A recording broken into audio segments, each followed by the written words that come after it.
দিনৰ যি কাৰ্যসূচী আজি প্ৰথম দিনাই আমাৰ মানে পানী তুলিবলৈ গৈ আছে, আই মাতৃসকল গৈছে আৰু কুমাৰী ছোৱালীসকল গৈ আছে পানী তুলিবলৈ। এতিয়া আপোনালোকে দেখিবলৈ পাইছে পানী তুলিবলৈ গৈ আছে। বহুত দীঘলীয়া লাইন হৈছে, বহুত ভাল লাগিছে। আৰু পানী তুলি আহি আজি আকৌ মহাৰুদ্ৰ যজ্ঞৰ আৰম্ভণি হ'ব, শুভাৰম্ভ কৰিব এইটো কি কয় এই যিটো যজ্ঞস্থল, সেই যজ্ঞস্থলৰ শুভাৰম্ভ কৰাৰ পাছতে যজ্ঞৰ কাম আৰম্ভ কৰিব। আজিৰে পৰা যজ্ঞ আৰম্ভ হ'ব। 7 দিন ধৰি 24 ঘণ্টাৰ মানে যজ্ঞ হৈ থাকিব। 7টো দিনেই যজ্ঞ হ'ব। যজ্ঞৰ লগতে আকৌ আপোনাৰ 7 দিনেই ৰামায়ণ ব্যাখ্যা হ'ব। ৰামায়ণ ব্যাখ্যা আৰু আপোনাৰ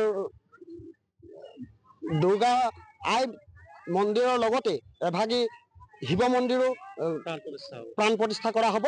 আৰু 8 দিনৰ মানে মহাৰুদ্ৰ যজ্ঞ 7 দিন শেষ হোৱাৰ পাছতে এখনি নাট মৎস্য অৱতাৰ নাট ভাওনা প্ৰদৰ্শন কৰা হৈছে।